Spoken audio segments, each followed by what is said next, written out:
May mga taong nagsasabi, work like there's no tomorrow.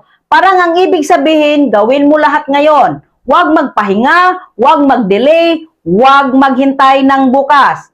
Pero ang tanong, magandang mindset ba talaga ito o isa itong dangerous character trait? Unahin natin ang truth. Sa isang banda, may point ang ganitong mindset.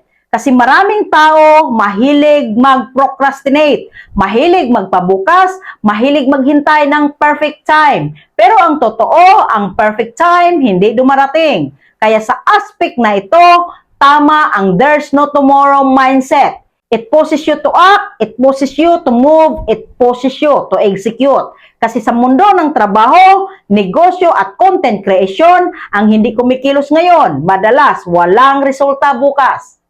So ano ba dapat? Ang tamang mindset ay hindi work without rest. Ang tamang mindset ay work with urgency but with wisdom. Gawin mo agad ang dapat gawin pero hindi mo sinisira ang sarili mo. Kasi ang goal ay hindi lang productivity, kundi sustainability. Isa pa, kapag sinabi mong there's no tomorrow, dapat ibig sabihin nun ay hindi ka umaasa sa bukas para kumilos. Pero hindi ibig sabihin nun, wala ka ng bukas para mabuhay ng maayos. Kasi may dalawang klase ng tao. Una, yung laging may bukas pero walang ginagawa ngayon.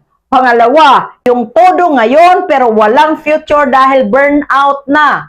Pareho silang hindi balance. Ang tunay na successful mindset ay nasa gitna. Yung marunong mag-grind pero marunong din magpahinga. Yung may urgency pero may direksyon. Yung mabilis kumilos pero hindi pabigla-bigla. Kasi tandaan mo to, ang success hindi sprint lang. Ito ay marathon. Kung tatakbo ka ng todo ngayon pero mawawala ka bukas, hindi ka rin makakarating sa finish line. So work life, there's no tomorrow. Magandang mindset siya kung ang ibig sabihin ay huwag magpabukas ng opportunity. Pero delikado siya kung ang ibig sabihin ay kalimutan mo na ang balance ng buhay.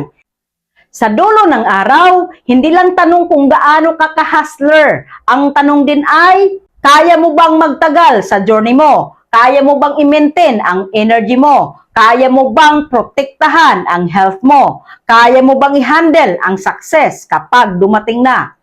Kaya ang mas magandang mindset ay ito, work hard today, pero prepare for tomorrow. Kasi ang tunay na tagumpay, hindi lang biglaan. Ito ay pinapatagal, pinapangalagaan, at pinapalinaw ng diskarte. So bago mo i-apply ang there's no tomorrow mindset, tanungin mo ang sarili mo, ginagamit ko ba ito para maging better? Or sinisira ko na ba ang sarili ko? Kasi ang goal ng work life, hindi lang para mabuhay ka ngayon, kundi para mabuhay ka ng maayos sa lahat ng darating na bukas. Nakatulong ba ito sa'yo? Paki-comment, and like, follow, and share na rin. And see you in the comment section.